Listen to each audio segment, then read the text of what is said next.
Bismillahirrahmanirrahim. Assalamu alaikum. We start our day with the name of Allah Almighty, who is the most gracious and the most merciful. Welcome to all of you in 9th class. I hope you will be fine and you are waiting for your online lectures. But now your wait is over and we are going to start our computer subject. Now we will start unit number 6, which is about Boolean algebra. Basically, Boolean algebra is the algebra of logic in which we use different symbols to represent statements instead of words. Let me explain that the concept of Boolean algebra was given by an English mathematician whose name was George Boole. He gave some rules for manipulating the symbols. These symbols are 0 and 1, where the symbol 0 represents the false statement and the symbol 1 represents the true statement. Or we can say that Boolean algebra returns the result in the form of true or false. A given statement may be true or it may be false. As you can see some statements on your screen, these statements may be true or they may be false. If the given statements are true, then these are represented by a number 1, and if it is false, then it will be represented by a symbol 0.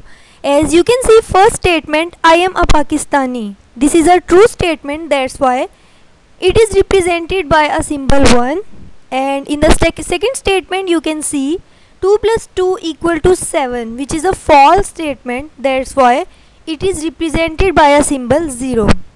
Similarly, you can see the third statement, Karachi is the smallest city of Pakistan, which is a false statement because Karachi is not the smallest city of Pakistan. That's why this statement is represented by a symbol 0. And in the last statement, 5 plus 1 equal to 6. This is a true statement and is represented by a symbol 1. These statements may be true or may be false. That's why we call these statements propositions. We can also say that in Boolean algebra we use a symbol that is used to represent an action, a condition or some form of data. A single variable can only have a value of 0 or 1, where 0 represents false statement and 1 represents true statement.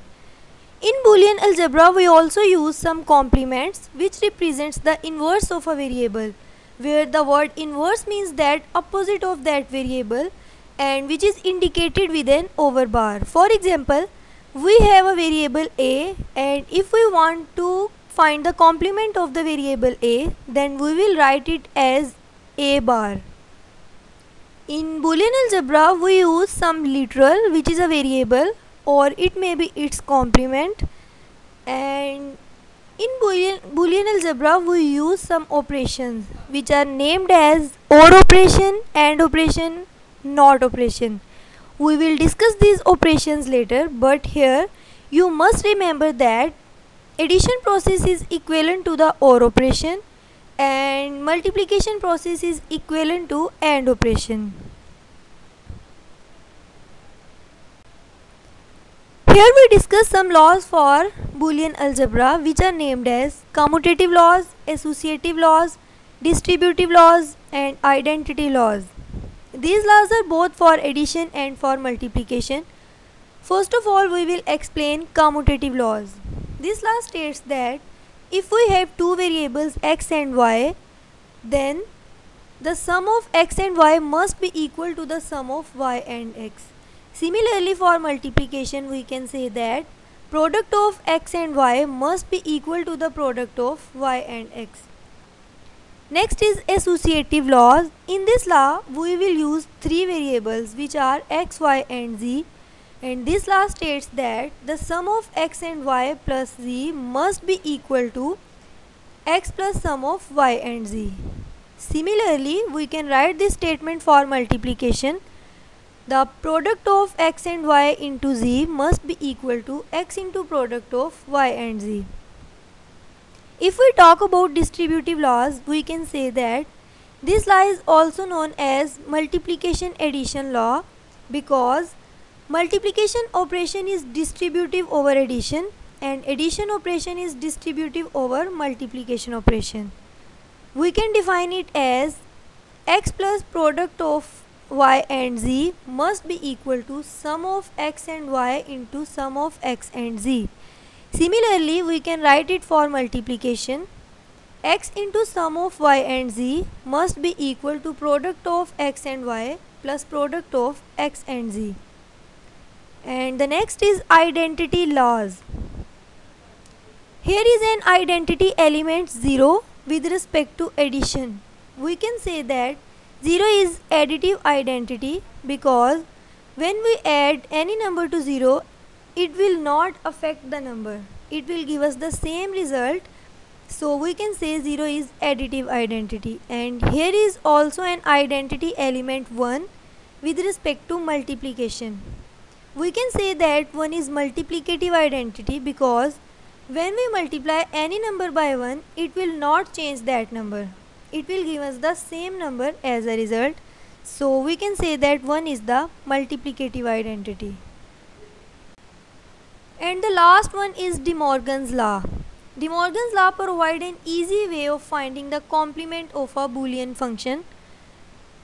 For example, a Boolean function xy is given. We have to find the complement of this function. It will give us the sum of these complements separately. We can state it as complement of function xy is equal to x complement plus y complement, and similarly the complement of the sum x and y must be equal to x complement into y complement. Here you can see some functions of Boolean algebra, and in Boolean algebra we work with the set whose elements are 0 and 1, where 0 represents the false statement and 1 represents true statement. And in Boolean algebra we also use 3 operations which are named as complementation, Boolean sum, it is also known as OR operator, and third one is Boolean product, which is also known as AND operator. We use these logical operators in Boolean algebra. Boolean operator can be defined as a term that create relationships between concepts and words. 3 operators are discussed here which are named as AND operator, OR operator, NOT operator. In AND operator, 2 statements are given. If both these statements are true, the AND operator will give us a true result, and if any one of these statements is false, AND operator will give us a false result. If we talk about OR operator, in this operator, if any one of the given condition is true, it will give us a true result. But if both the conditions are false, it will give us false result. And in NOT operator, one condition is given, it will give us a result opposite to the given condition. If the given condition is true, it will give us false result, and if the given condition is false, it will give us true result. We can clear it with an example.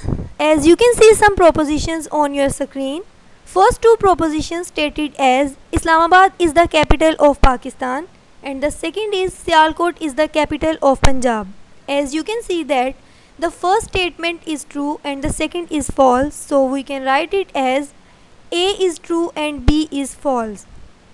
By combining both these propositions, we can get the new proposition which is named as C. So we can write it as C equal to Islamabad is the capital of Pakistan. Here we use AND operator, and the second statement is Sialkot is the capital of Punjab. And we know that in AND operator, if any one statement is false, it will give us false result. So you can see that the second statement is false, that's why AND operator will give us a false result. So we can say that the proposition C is false. A Boolean operator can be completely described using a truth table. As you can see some tables on your screen, and you know that the AND operator is also known as Boolean product, and OR operator is also called the Boolean sum. In the first table you can see that AND operator is used, and here we use two variables x and y. As AND operator is called the Boolean products, that's why we will multiply the elements of this table with one another. The first element of x and y is 0, that's why it will give us 0 as a product. In the second statement you can see that 0 is multiplied by 1, which will give us also 0, because 0 indicates the false statement and 1 indicates the true statement. And in AND operator, if any one condition is false, it will give us false result. That's why we will get 0 as a result, which is false statement. And in the third statement, 1 is multiplied by 0, which is also 0, because if any condition is false in AND operator, it will give us false result. And in the last statement you can see that both the statements are true. As you can see, 1 is multiplied by 1, it will give us a true statement, which is also equal to 1.